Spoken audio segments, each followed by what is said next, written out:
गर्मी में गंवार और मॉडर्न बहू की सुहाग रात। सुषमा, तुम्हारी एक बात मुझे अभी तक समझ नहीं आई। अमन के लिए तो तुम शहर की पढ़ी लिखी मॉडर्न लड़की लेकर आई हो, लेकिन अनुराग के लिए तुम गांव की गंवार लड़की लेकर आई हो। ऐसा क्यों? हम पिछले साल गांव गए थे। वहाँ मेरी मुलाकात गोपी से हुई थी। बड़ी ही सीधी सादी और भोली भाली लड़की है, इसलिए मैंने सोचा कि मैं उसका रिश्ता अनुराग से तय कर देती हूँ। वो भले ही गांव की है, लेकिन गंवार थोड़ी ना है। सुषमा और शशि आपस में बात कर ही रहे होते हैं कि तभी उन्हें बारात के आने की आवाज आती है, जिसे सुन सुषमा आरती की थाली लिए सबसे पहले अपनी मॉडर्न नायरा का गृह प्रवेश करती है और फिर अपनी गांव की गंवार गोपी का। गोपी बहू, कैसा लगा तुम्हें तुम्हारा नया घर? माँ जी, ये घर नहीं है, ये तो हवा महल है। हवा महल। इससे कितनी ठंडी ठंडी हवा आ रही है। What rubbish! क्या तुम्हें ये घर हवा महल दिखाई दे रहा है? मम्मी जी, आप किस गंवार को इस घर की बहू बनाकर ले आई हैं?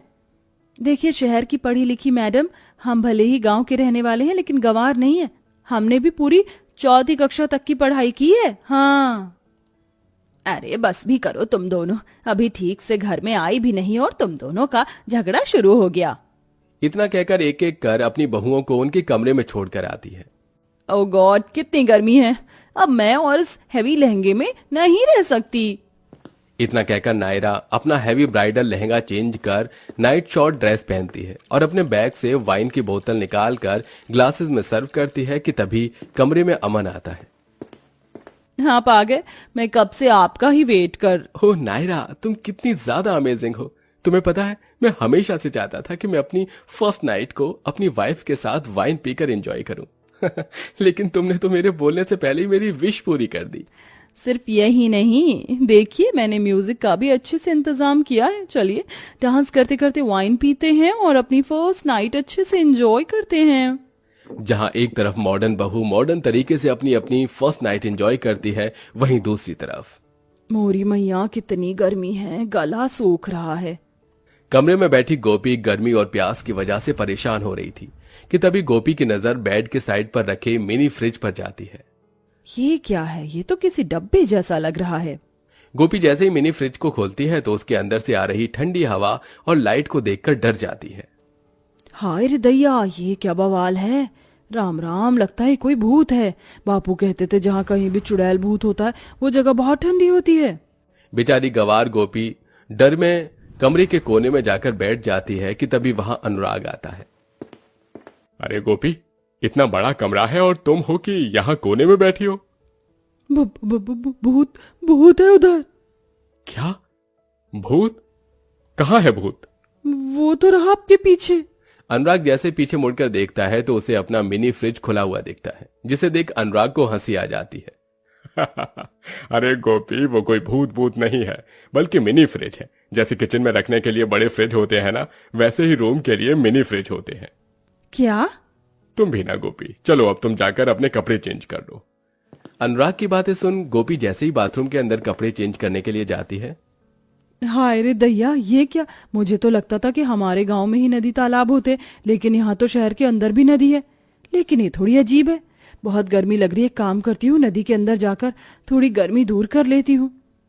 बाथरूम में बने बाथ टब को गोपी नदी समझकर उसके अंदर कूद जाती है, लेकिन तभी गोपी का पैर बाथ टब में फिसल जाता है और गोपी पानी के अंदर अपने हाथ पैर चलाने लगती है। पानी की आवाज सुन अनुराग भागकर बाथरूम के अंदर आता है और गोपी को बाथ टब से बाहर निकालता है। हाँ, अच्छा हुआ आप आ गए, वरना मुझे तो लग रहा था कि आज तो मैं पक्का राम जी के पास चली जाऊंगी। लेकिन गोपी, तुम इस बाथ टब के अंदर क्या कर रही थी? मैं तो गर्मी से बचने के लिए इसके अंदर गई थी, लेकिन मैं जैसे ही इसके अंदर कूदी मेरा पैर फिसल गया। गोपी, ये नदी नहीं है, ये बाथ टब है और इसके अंदर कूदते नहीं है, इसके अंदर नहाते हैं। अनुराग गोपी को कमरे में ले आता है। एक काम करो, तुम अपने ये गीले कपड़े चेंज कर लो। मैंने एसी चला दिया है, अब तुम्हें गर्मी नहीं लगेगी। मैं तब तक कुछ खाने के लिए लेकर आता हूँ। इन्होंने मुझे कपड़े बदलने के लिए तो कह दिया, लेकिन ये गीले कपड़े कहाँ सुखाऊं? यहाँ तो कोई ऐसी जगह भी नहीं है। गोपी इतना बोल ही रही होती है कि तभी उसकी नजर पंखे और एसी पर जाती है, जिसे देख गोपी के दिमाग में एक गंवार हरकत सूझती है और वो अपने गीले कपड़े एसी और पंखे पर डाल देती है। जिसके बाद अनुराग जैसे ही कमरे में आता है। अरे भगवान, ये गोपी, क्या तुमने गीले कपड़े एसी और पंखे पर क्यों डाल दिए? इनके अंदर से ठंडी ठंडी हवा आ रही थी तो सोचा इन पर कपड़े डाल देती हूँ, थोड़ी देर में मेरे सारे कपड़े सूख जाएंगे। अरे गवार गोपी, तुम्हारी कपड़े सूखे न सूखे पर मेरा एसी और पंखा तो खराब हो गया है तुम्हारे गीले कपड़ों की वजह से। अब हम रात में सोएंगे कैसे? अनुराग को गर्मी लगना शुरू हो जाती है, जिसके चलते अनुराग गर्मी में ठीक से सो नहीं पाता। अरे मैं आपसे कह रही हूँ, आप इस खिड़की के पास आ जाइए और यहाँ सो जाइए। देखिए ये कितनी ठंडी ठंडी हवा आ रही है। मुंह बंद करो तुम अपना, वरना इस खिड़की से उठाकर तुम्हें बाहर कर दूंगा। ऐसी सुहागरात पूरी दुनिया में किसी की नहीं बनी होगी जैसी मेरी बनी है। गर्मी की वजह से अनुराग रात भर नहीं सो पाता और ऐसे ही सुबह हो जाती है। ये क्या अनुराग, तेरी आंखें इतनी सूजी हुई क्यों लग रही हैं? नहीं माँ, बस वो शादी की थकान ठीक से नहीं उतरी है। नायरा, गोपी बहू, एक काम करो, तुम दोनों जाकर मैंगो शेक बनाकर ले आओ। गर्मी का मौसम है, मैंगो शेक पीकर ही अब राहत मिलेगी। सुषमा की बात सुन नायरा और गोपी किचन में जाती हैं और नायरा मैंगो शेक बनाने लगती है। गोपी, मैंने मैंगो शेक बना दिया, एक काम करो, तुम फ्रिज खोलकर इन सभी ग्लासेस में बर्फ डाल दो, मैं अभी आती हूँ। नायरा की बात सुन गोपी जैसे ही फ्रिज खोलकर बर्फ निकालती है। ये बर्फ के टुकड़े तो कितने ठंडे ठंडे हैं, अगर ये बर्फ के टुकड़े मैंने कपड़े के अंदर डाल दिए तो मुझे बिल्कुल भी गर्मी नहीं लगेगी। गोपी उन बर्फ के टुकड़ों को ब्लाउज और साड़ी के अंदर डाल देती है और बाकी बचे बर्फ के टुकड़ों को मैंगो शेक में डालकर बाहर ले आती है। बर्फ की वजह से गोपी के कपड़े गीले होने लगे थे, जिसे देख सुषमा कहती है, ये क्या गोपी बहू, तेरे कपड़े गीले क्यों हो रहे हैं? इनके अंदर से तो पानी भी टपक रहा है। माँ जी, मैंने अपने कपड़ों के अंदर बर्फ के टुकड़े डाल दिए थे, बहुत अच्छा लग रहा है, बिल्कुल गर्मी नहीं लग रही है। क्या कहा तुमने? बर्फ के टुकड़े अपने कपड़ों के अंदर डाल दिए? गंवार, बर्फ खाने के लिए होती है, ना कि कपड़े के अंदर डालने के लिए। हाँ गोपी बहू, हम तो घर वाले हैं, अगर कोई बाहर वाला तुझे ऐसी हरकत करता देख लेगा तो हमारे घर की क्या इज्जत रह जाएगी। आइंदा ऐसी हरकत होनी नहीं चाहिए, समझी? शादी के बाद गोपी अपने ससुराल की सारी जिम्मेदारियों को अच्छे से संभालती है, अपनी सास की खूब सेवा करती है, लेकिन गर्मी से बचने के लिए अपनी गंवार हरकतों को करना बंद नहीं करती। मेरी बगिया के पौधे फूल कैसे खुश हो रहे हैं इतनी गर्मी में ठंडा पानी पीकर। आज तो मैं तुम्हें जी भरकर ठंडा पानी दूंगी। वैसे इन्हें पानी दे देकर मेरे पसीने छूट गए। एक काम करती हूँ, थोड़ा सा पानी अपने ऊपर भी डाल देती हूँ। गर्मी से परेशान होकर गोपी अब पाइप का सारा पानी खुद पर डालने लगती है। गोपी को यह सब करते हुए शशि देख लेती है, जिसे देख शशि गुस्से में सुषमा के पास जाती है। बड़ा शौक था ना तुम्हें गंवार बहू लाने का, देखो तुम्हारी गंवार बहू कैसे तुम्हारी नाक काट रही है। अरे हुआ क्या, कुछ बताओगी?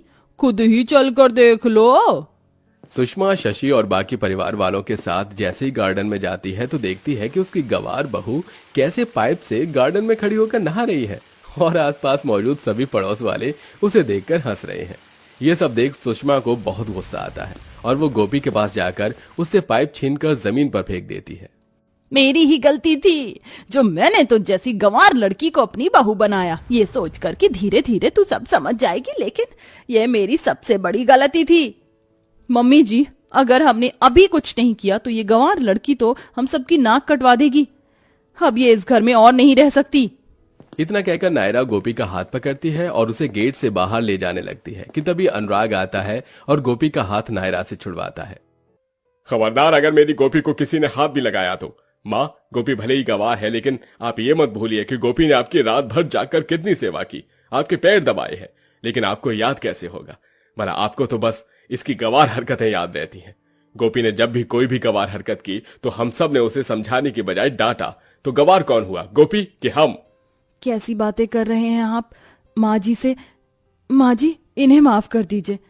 आप सबको मुझसे परेशानी है ना, मैं ही चली जाती हूँ। ये कैसी बातें कर रही है बहू, तेरे बिना तो ये घर सूना है।